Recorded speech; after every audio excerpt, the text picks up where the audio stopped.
美媒罕见承认美国或许要输了，背后有何缘故呢？普京说出了什么理由？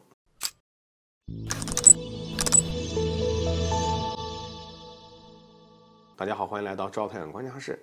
我们都知道，国家交往的现实是很残酷的，谁的拳头大，谁就拥有话语权。美国作为全球霸主，掌握着世界上最强大的综合实力，从来都是利用本国舆论去攻击、诬陷他国，树立美国救世主的形象，也从来不会向他国妥协或认输。但是最近美媒却罕见承认，美国或许要输了。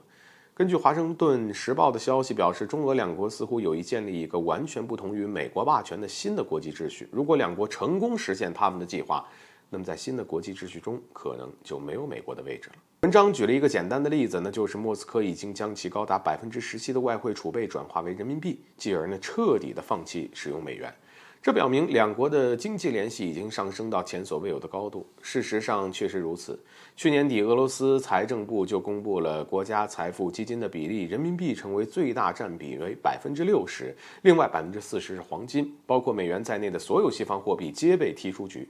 说句不好听的，普京现在对美元是深恶痛绝，因为制裁一度让俄罗斯经济崩溃，而且美国还利用美元加息大肆收割全球资本，并且这些钱源源不断地对乌提供军事援助，这也让俄罗斯打得越发艰难。当然在我来看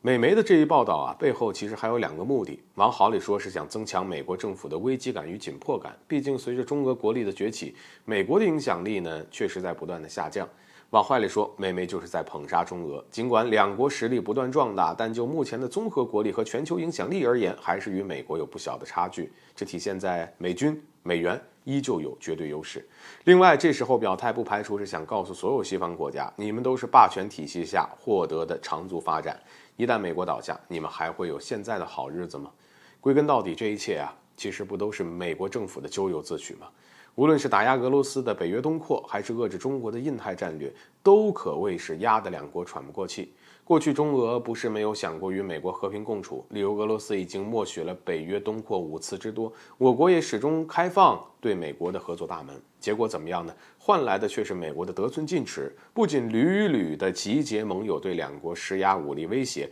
而且利用各种手段制裁封锁两国，这种态度实在让人难以信服。那么中俄合作既是利益趋同，也是大势所趋，因为再不抱团取暖，等待两国的或许只能是被逐个击破。更何况我想说的完全与美媒相反，现在既有的国际秩序下才是真正没有中俄两国的位置。此外，俄罗斯总统普京一番话也是直接说出答案，他表示俄罗斯已经和中国确定了8个主要合作方向，不再局限于贸易，而是涉及到军事、科技等多个重要领域。这也意味着中俄合作不是简单的说说而已，背后的布局已经很明显，那就是要构建国际新秩序。毕竟当前的形势就是美国在对中俄不断步步紧逼。